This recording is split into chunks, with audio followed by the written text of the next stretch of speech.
Meaning of durative. Durative. Durative. Durative. Durative.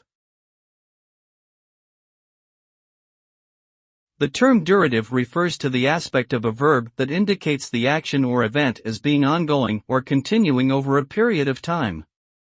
It is often used in contrast to perfective, which emphasizes the completion of an action or event.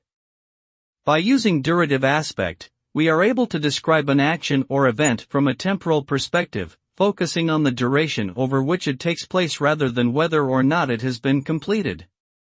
This can provide additional nuance and detail to our descriptions of events and actions, allowing for more precise communication.